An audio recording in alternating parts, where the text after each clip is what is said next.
This is the Horse Radio Network. This is episode 52 of Retired Racehorse Radio on the Horse Radio Network, brought to you by Kentucky Performance Products and Cashel Products. Retired Racehorse Radio is your guide to the adoption, care, and training of the retired racehorse, brought to you in cooperation with the Retired Racehorse Project and New Vocations Racehorse Adoption Program. On today's show, we talk with Kelley Stobie about her amazing work rehoming racehorses through Caribbean Thoroughbred Aftercare. Chelsey Burris of Friends of Ferdinand joins us to talk about their new pilot, the Broodmare Bunch, and Leandra joins us with another new training tip to start spring off right and introduces our Adoptable Horse of the Week. Stay tuned.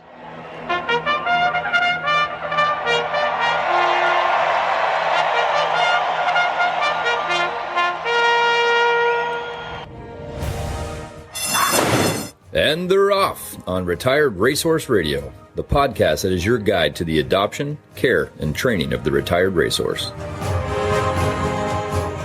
This is Jamie Jennings, and I'm in Norman, Oklahoma.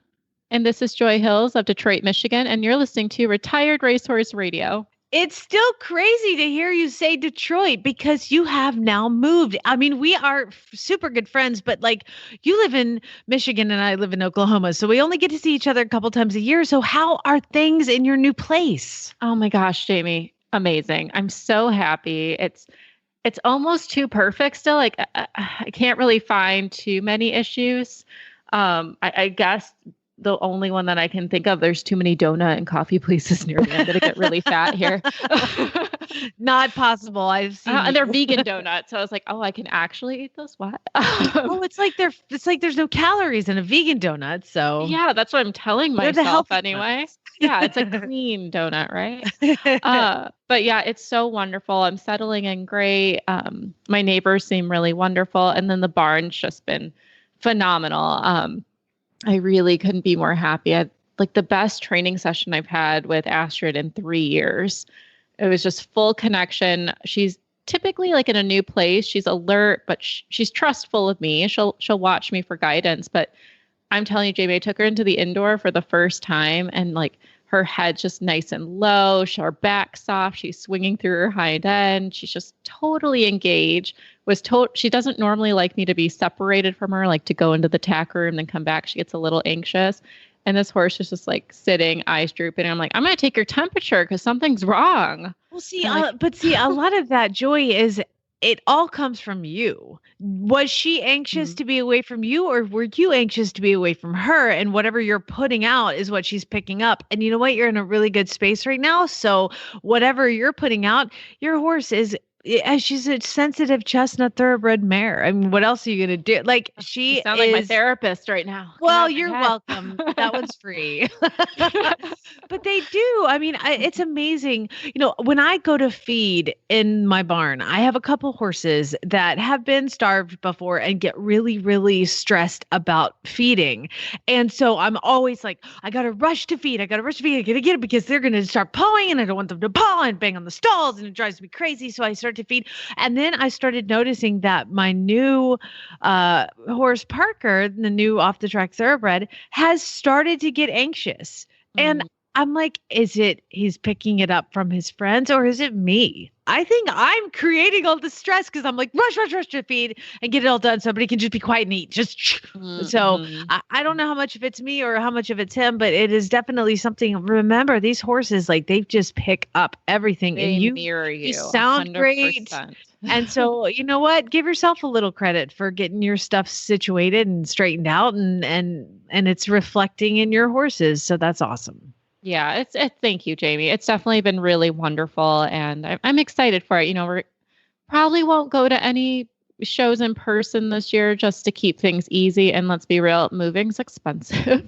Yeah. And I just found out I'm gonna have to get a new cart as well. It's like, cool, all the new things. But you know, fresh start, whatever. Yeah, but we'll do some online dressage shows and just, you know, spend some time getting reacquainted and building up my confidence too. And so that's been great. What's been new for you? I mean, I feel like now it's spring coming in. You just, are getting back into riding after your surgery. I'm sure you're just back at it. Oh my gosh, I'm just shocked at how. Let me give you a perspective. So I'm a Monty Roberts certified instructor, and I'm living in Oklahoma, and I'm an eventer. So we've got an English rider here in the middle of Oklahoma who also doesn't use any kind of cowboy things to train horses, and so I'm a bit different than your typical kind of Oklahoma area kind of horse trainer. You know what I mean? Like there's no whips, there's no spurs, there's no nothing here. And by the way, we ride English. Yeah, it's definitely different. And Joy, I am booked up in training horses through July. And I'm also not the cheapest. Like I'm probably one of the more expensive ones if I've looked around at some of the people around here now. And my thought was like, you're going to get what you pay for. And I work very hard with every horse, and every horse gets a lot of time and attention, a lot of training. And I'm not the cheapest. I ride English and I do this weird Monty Roberts stuff, and people are really grabbing onto it. So I'm really excited about the prospect of reaching all of these people and all of these horses and letting people know that you don't have to use violence in horse training. So I feel like it's a snowball effect, and it's starting to catch on here. So I'm pretty excited. So going forward, bring on the horses. The first one arrives on Friday post surgery. So I haven't had anybody here, but the first one gets here Friday. Oh no, sorry. I pick up 2 on Wednesday and 1 comes on Friday. Gosh. So it's the calm before the storm for sure, but I'm really excited. Oh, that's definitely exciting. And we got spring coming. There's just lots of nice things on the table. I'm also excited for our guest today because I think we're going to have some really fun, heartfelt stories coming from them. But before we get to that, let's hear from our premier sponsor, Kentucky Performance Products. This Nutrition Minute is brought to you by Kentucky Performance Products, the company that simplifies your search for research-proven nutritional supplements at kppusa.com. The horse that matters to you matters to Kentucky Performance Products. Managing horses can be challenging. Each horse's personality affects the way he behaves and reacts to the world around him. Horses with certain dispositions can be at higher risk for developing health problems than others. High-strung or excitable horses are easily stressed, but so is the timid, quiet warrior. Stressed horses are more likely to develop digestive upsets that lead to colic, diarrhea, and ulcers. Nalox Advanced was specifically developed to support a digestive tract that is under stress. It sustains proper pH levels, reducing the incidence of ulcers and hindgut imbalances, while simultaneously supporting the healing of damaged tissues. Nalox Advanced supports the complete digestion of starches and sugars and sustains populations of beneficial bacteria. Make life a little easier on your sensitive horse and start him on Nalox Advanced today. To learn more about the ingredients in Nalox Advanced, visit Kentucky Performance Products at kppusa.com.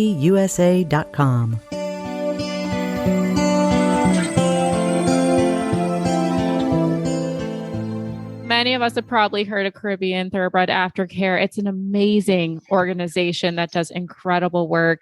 And Kelley Stobie is the amazing woman behind it all. She's English-born, Canadian-raised, has been living in Puerto Rico for many years now, and has just made some breakthrough contributions to the thoroughbred aftercare industry. So welcome to the show, Kelley.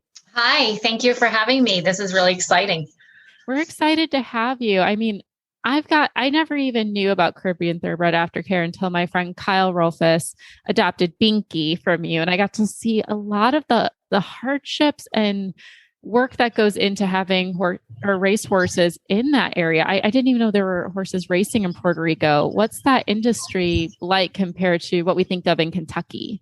Well, I mean, I've never lived in the United States, the mainland, and I've never been to I've been to the racetracks since we opened up Caribbean Thoroughbred Aftercare, but I don't really know what the other tracks are like, so I can't really compare. I just know being down here in an island and working with these off-the-track thoroughbreds for 23 years I've been in Puerto Rico, and then I was in St. Martin before that, and we had some off-the-track thoroughbreds there also from Puerto Rico. I think that it's definitely a challenge. It's something that I want to give up like almost every week because I just think I can't do it anymore. But I have such a great team, our board members and all the TAA accredited aftercares that are supporting us and helping us move horses. And I think that that's what just basically keeps me going. The racetrack here, there's a lot to improve on, like some of the tracks in the US, in the mainland. And I think little by little, we're accomplishing more and more every week with the well-being of the horses, the treatment of the horses, how the horses are being shipped to Puerto Rico. We have a new racing administration now, which we hope we have met with in the past month, and we hope that they're going to come through with a lot of the ideas that we have presented to them in order to give kind of a safety net for the horses, not to over race them, so we don't have so many breakdowns. And basically, to keep a good relationship with the racing administration is really important to us.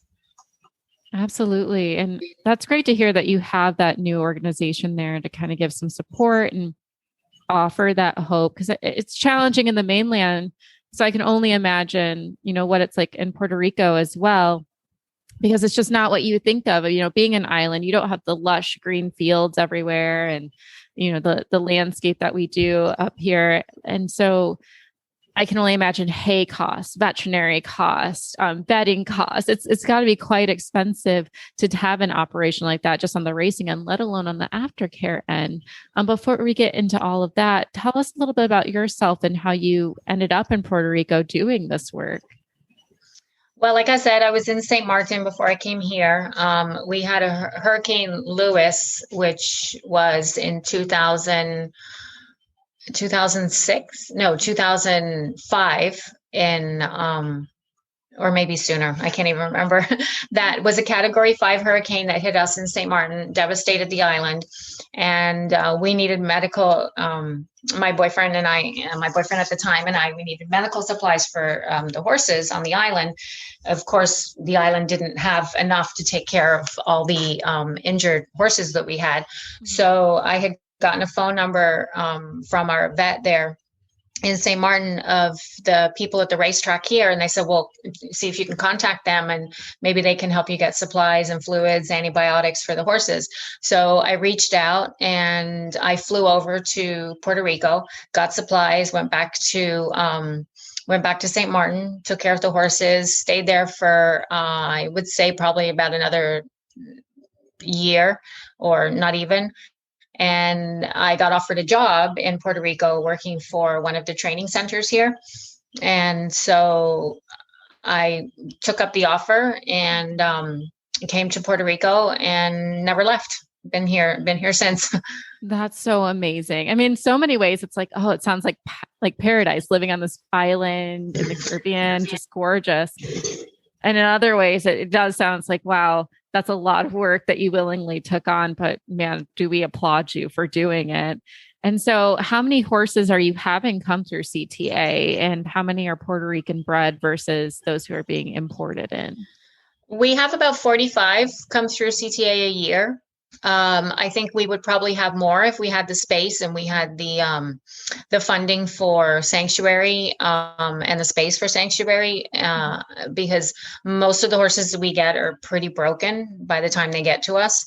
So I think that we are working on a couple of projects trying to get more land and ways to get more funding for these type of horses. So the native breds, I would say, I find the native breds don't last as long. Usually the native breds break down a lot quicker than the imports do. Just, I think, better quality of everything with the imported horses as they're growing up compared to what we have down here regarding like feed and care and hay, local hay. But we do get the odd one. Like I'm sure we're going to talk about one later on in the program that we're really excited is going to go to the makeover.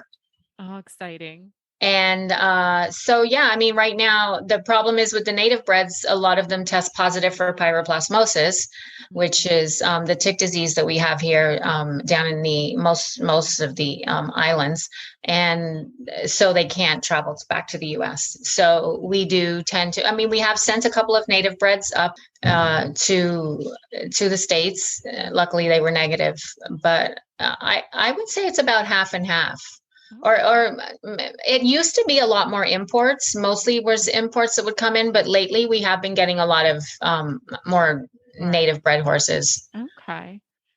And so besides all the challenges faced with just not having the land resources, and you don't have, again, just the ease of having your own hay fields, we have some luxuries on the mainland that I think we forget about when we have horses. Yes.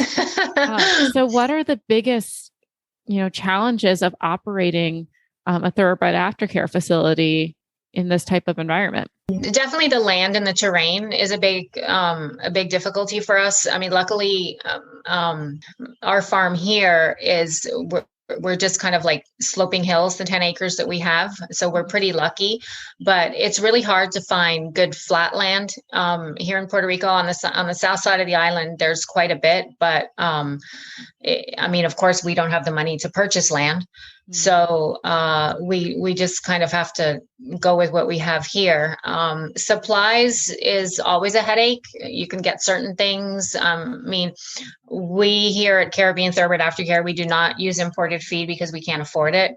So we do use a local feed, which we did work with a nutritionist from the States just to kind of give us some guidance on which would be the best one for our off the track thoroughbreds. So we do use a local feed, and our local hay. It's okay. It depends on what the weather's like, really, on how it is when it gets to me. If it's damp or, I mean, it's nowhere near as nice as your hay in the States. But hurricane season also can become really difficult because the factories will close down, the feed factories will close down, or there's no hay because it's too wet for months on end.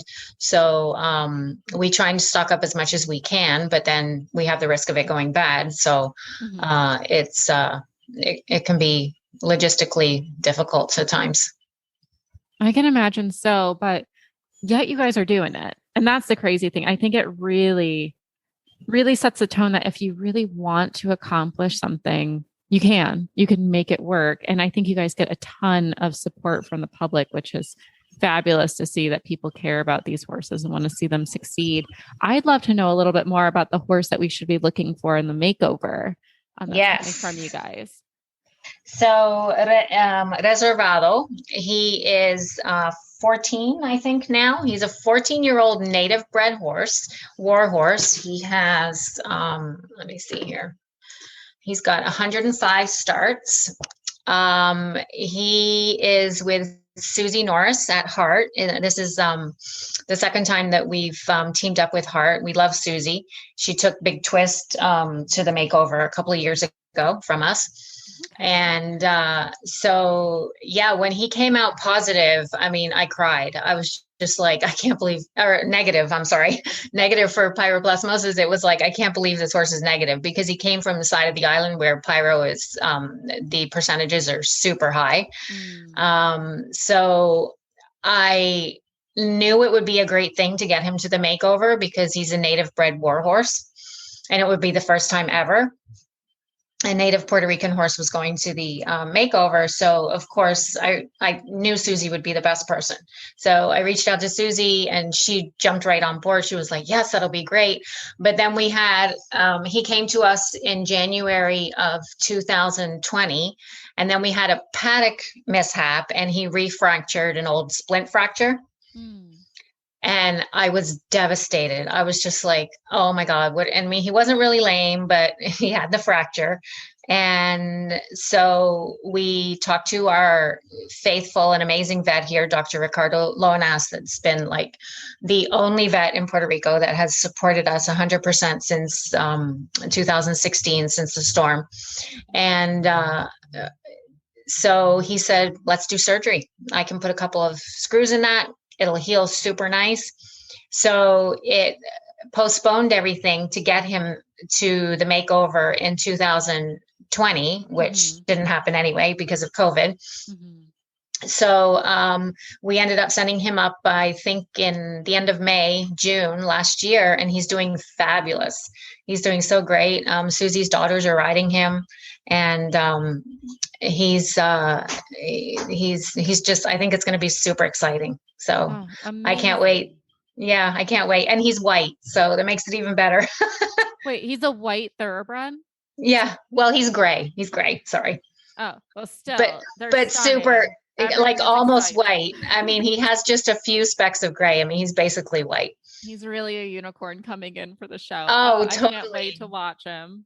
Totally. And it was funny because when he fractured, when he had the accident, and the day I trailered him into the racetrack to the clinic to have, I mean, he was so stressed. I mean, he just did not want to be there. And this happens quite frequently. Like if I take the horses back to the track, they're just so different when they come here. I mean, which they probably are with most aftercares. I mean, when horses come off the track, they just don't want to go back because the whole atmosphere is just something they don't want to be around anymore. And he was just uncontrollable the day I took him back there. And everybody was like, oh my God, this horse, he's just like, I mean, he was prancing, he was pawing, he was kicking, he was rearing up. I mean, he was terrible. I mean, he just was telling me like, Kelley, I do not want to be back at this racetrack. So, and then he had to stay there for a few days after surgery just to make sure, everything was okay for them to change the bandages. But Ricardo has a lot of faith and trust in me that I've been doing this long enough now. I can pretty much do everything here at the farm. So after 3 days, he was like, take him home. Oh, fabulous. Well, what a great story. And I can't wait to watch him. It's going to be phenomenal to see it. He's kind of setting the tone for these native horses coming to the makeover, and going to get some really great exposure for you guys as well. Do you know what discipline he's competing in yet? Susie did mention, I think that they may do trail with him. Okay. I'm loving seeing all the thoroughbreds come through trail. I think it's great to see them in the Western world and getting that exposure too. It really proves just the diversity of these horses and their ability to kind of take any challenge that comes in front of them. And I think, I've only gotten to see 2 horses personally that have come from Caribbean Thoroughbred Aftercare. And that was Run Binky Run and Worthy of Wings. Okay. Yeah. But Kyle took both of them. Yeah. Yeah. And those horses are so resilient. And once they bond, it's like they'll walk through fire for you. And Kyle, I'm sorry. They're going to be doing dressage. Oh, dressage. Okay. My favorite sport. With Reservado, they're going to do dressage. Yeah. Yeah. Kyle's been amazing. Kyle is one of our board members. He's so supportive of CTA. He came to visit me. He stayed with me, which was awesome, for about 5 days. So he saw what I have to go through every single day here. He went to the racetrack, and he was amazing when he took Binky. I mean, Binky was in such dire straits when I took her off the track after the storm, and the vet kept saying, we really should euthanize her because she did have a little bit of laminitis, and but she pulled through it. I mean, she was super, like you say, resilient, and he jumped right on board. He goes, I'll take her. And I was like, you sure? And he's like, yep, I'll take her. And then Worthy of Wings also. I mean, she was a nervous wreck when she came off the track. I mean, she was 13, I think, when she came off the track, and 100 and something starts. I mean, they're just, their stress levels, and we see so many down here, these war horses that are older and with, 120 starts and up, that they're just done. I mean, they just don't want to be there anymore. And it's surprising how some of them just are able to tolerate it for so many years and then adapt into a second career. I mean, it's pretty amazing. Absolutely. Well, and there's a lot of that work that's come from you. Like you are the catalyst, the person who's put in the effort and said like, I'll sign up as tribute to do the work and set a difference and set a standard. And I applaud you, and I know our listeners are too. So thank you so much, Kelley, for all that you do. If people want to get involved or want to learn how to adopt through CTA, what's the best way they can get a hold of you? Okay, well, right now we have just started a new marketing concept. We don't have any money dedicated to flying the horses out of here. So we have started a new campaign and a fundraiser for $75,000 because it costs us anywhere between $60,000 to $80,000 a year just to move about 25 horses back to the States. And because we don't have any money that can be actually dedicated to that, other than after the finish line, they have helped us. They usually help us twice a year with quarantine and airfare for 2 horses. But we don't, other than that, we don't have money that we can actually use for flying. So it's really hard for us. If we don't raise enough money for each horse when we fly them, we have to take it out of our reserve emergency money, which at one point is going to run out. So we are looking for people to share this fundraiser. They can find it on our Facebook page. And it's kind of cool because you can either just donate to it or you can run your own fundraiser through like your business or with your friends. And then at the end of like 6 months, you can be like, wow, I raised $2,000 for flying horses back to the mainland. So that we're pretty excited about that. We just started last week for the 3 horses that we have in quarantine right now that are heading back to sister aftercares, TAA accredited. And then adoption, we have our pre-adoption application on our website, which is www.ctahorse.com, where people can go and fill out the application. It comes directly through to my email to make sure that people qualify, of course, to adopt one of our horses. And then if it is somebody in the States,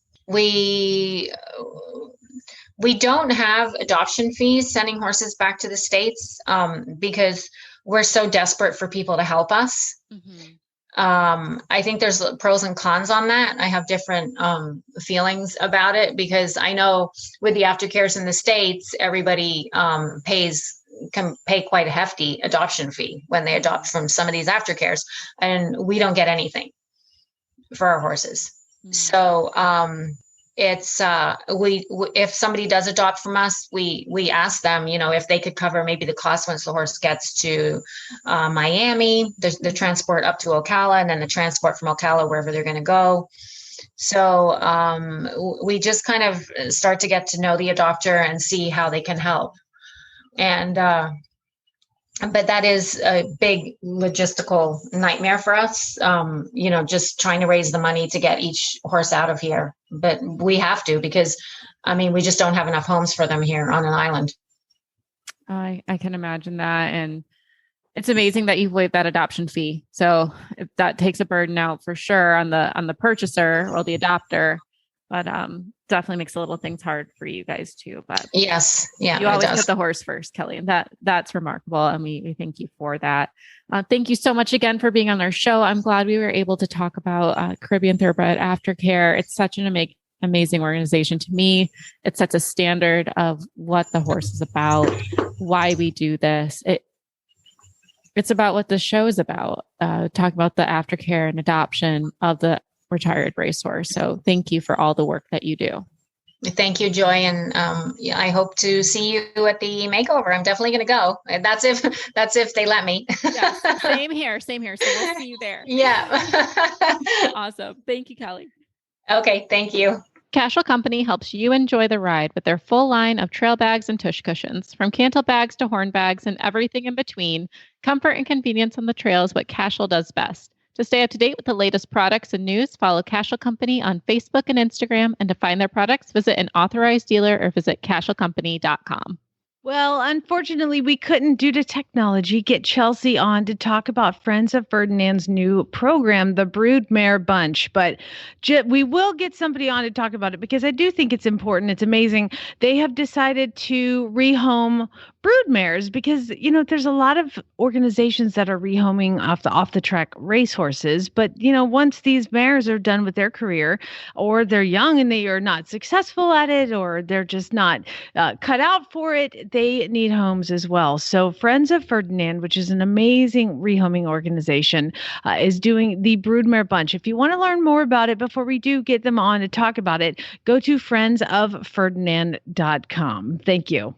It's that time in Retired Racehorse Radio where we get to talk to one of our favorite people on the planet, Leandra Cooper from New Vocations Racehorse Adoption. Hello. Hello. Thank you so much for joining us. How is life for Leandra? Oh, it's just swell. Are you okay? Are you being sarcastic? What's going on? No, it is good. The sun is back out in Kentucky, and there's truly it feels like there's very little to complain about when the sun is shining, the weather's warming up, and it's that magical time, Leandra, in between blankets and fly masks, where you don't have to put anything on your horse. It's amazing. It's truly. Yeah, it is truly a twinkle period, I'll call it. It's like pure magic. It's a magical Just time soak it up while you can. It's about nothing 8 to complain days about long. in this Yeah. time. Yeah. Well, exactly. And that's kind of what I wanted to talk to you about, is because it is spring and it is the time of year where all the horses start shedding. A lot of horses get really itchy and they scratch on the trees or whatever. But there's also a lot of, especially thoroughbreds and off the track thoroughbreds, because they're not as fleshy usually, as they don't actually enjoy being groomed. And I wanted to know I'm just going to switch it up and just get some grooming tips for you, because I have 2 thoroughbreds, and one would like you to take a metal rake and rake it up and down his body. Like that would be his best day. And the other one doesn't even really particularly care for a soft brush. Yeah. Yeah. And those ones are the tricky ones, obviously, because you still need to groom them. And this is, like the time when they like to be covered in dirt, or maybe you've got mud still. And so that's a really tricky period. And I kind of have 2 magic weapons. One of them is the tiger tongue. Have you used that before? No. What's it called? I love the tiger tongue. Tiger? I don't know how you would describe it. It kind of looks like a sponge, but it's made out of what is kind of like, I don't know how you would describe it. Wiry material. It's almost like not as harsh as like the copper scrubbies you use for your dishes, but it's like an intense sponge. Yeah. That's the density to it. I Googled tiger tongue, and now there's all these pictures of a tiger tongue. Go on Amazon. Tiger tongue stuff. That's just the cherry on top. Yeah. Well, what it does is it traps all the dirt that generally is airborne, because this is also the time of year. Well, I feel like maybe there really is no expiration date on it, but where you're grooming them and it just feels like you're transferring the dirt from them to you. And the tiger tongue is not only sensitive enough for these thinner skinned, not as fleshy horses like the off the track thoroughbreds, but it also does a really good job, and you can use it all over their body. So I really, really like that. And then the other hot tip is number 1. I've got it in my cart. Yes, and it doesn't break the bank, so I appreciate that. $11.50. Okay, it just looks like a tack cleaning sponge. Yeah. Yes. Okay. Like a giant one. Okay. Cool. What's the other one? And the second one is, I guess there are a lot of different companies who make similar products now, but I had always had one from the Grooming brand, so Grooma. And what it is like a curry that's made out of the sort of long spherical, like many, many long spherical, like rubber bits, if that makes sense. That is a terrible description. I'm really failing your description. I'm in Google right now, and I'm like, I don't even know what to type. You're like, what do you search? Okay, so it's a type of curry, but it's, instead of like the hard nodules, it's a bunch of little like fingery moving parts. So like a sea anemone almost, but like little rubber bits. And because it doesn't have like those hard rubber peaks, then a lot of horses are really receptive to it, especially with like if you're grooming on their head, like they really lean into it, they love it. So that works out really well for these guys because, again, you have to groom them. And I think it just does a good job of like really buffing them well, like bringing out the oils and the dirt and everything else you can get off. And I always appreciate, I'll say this one extra one, the hard brushes that are kind of in between, like a medium hard brush that have the really long bristles, because I think that it gives them like a little extra softness, and it does a really good job of like flicking the dirt right off. Okay. All right. Well, I've got some things in my cart and I've got some things I need to Google. If you've come up with it, take a picture of it and send it to me, and I'll post it on the Retired Racehorse Radio Facebook page so everybody can see what the thing with the little thingies that is a groomer thing. The sea anemone thing. The sea anemone. Sea anemone. Sea anemone. That's fantastic. Well, thank you for those tips. Now, let's talk a little bit about a horse named Tilt. Well, Tilt is a little bit different than some of the other guys because he's a little older. So, and he actually came back into our program as some of them do. And we have what I like to call a lifetime membership for the horses who come through our program. So if at any point in their lives it's not working out, even if that's, financial reasons, like, with COVID, a lot of people were dealing with that. And we actually only had a couple horses come back because of that's we were lucky. But just as an example of a situation, and situations like if somebody becomes injured down the line, the horses always have a place in our program. So the situation with Tilt is, he came back and he needed to get back into a little bit of work, and he really didn't seem to skip a beat. So he's a 2015 gelding. He's dark bay. He has that nice thick build that a lot of people appreciate. He's a big guy. He has really nice bloodlines, especially ones that you don't see as often. Like I really appreciate the Conquistador Cielo. I don't ever know how to pronounce his name. Conquistador Cielo. Conquistador. Yeah, that's what I said, right? Yeah, sure. Same thing. And Aladar, I love the Aladars. But he's one of those horses who kind of comes off as aloof until you get to know him. And once you get to know him, he kind of locks onto you. Then he will have his head out of the stall, always waiting for you. He loves treats, but he's also really respectful. He is older, like I said, and a little bit more seasoned. So he had experience with his previous adopter. And that just means he's more of a turnkey project where a lot of times people are wanting to have a little bit of a project, but then don't maybe want to commit to that like real baby green right off the track. And here's a good in between.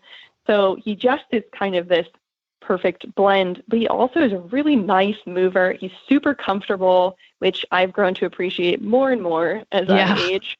And he's flashy. He has that confidence to him that makes him stand out no matter where he is. And I will also add, he acts out alone and doesn't mind at all. Yeah, I love the video of somebody is filming between his ears, which means they've got one hand on the rein. There's a dog running around. He's just totally by himself, just clopping on down the lane. He looks awesome. And when you said he was a little bit older, I just had a horse come in through training that just retired and he was 10.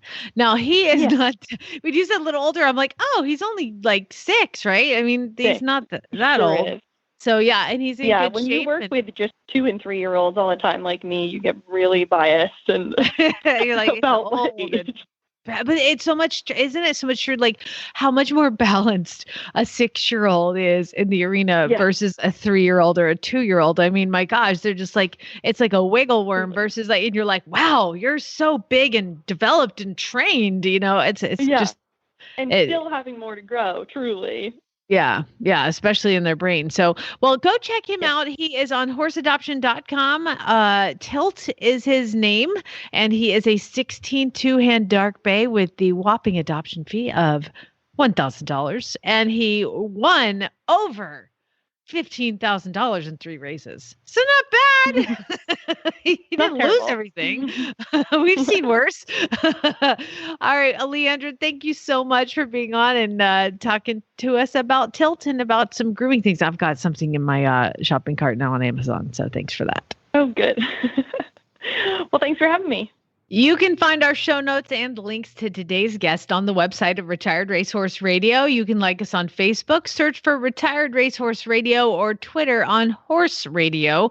And I have a Facebook page, Flyover Farms, Jamie Jennings, Certified Monty Roberts Instructor, or you can email me at jamie@horseradionetwork.com. You can email me at joy@horseradionetwork.com or find me on Instagram at the Foodie Equestrian. Thank you so much to our sponsors, Kentucky Performance Products and Cashel Company. And don't forget to check out all the other shows on Horse Radio Network at horseradionetwork.com. Don't forget to set your goals high and love to learn from every ride. And spay, neuter, and geld. Bye, guys.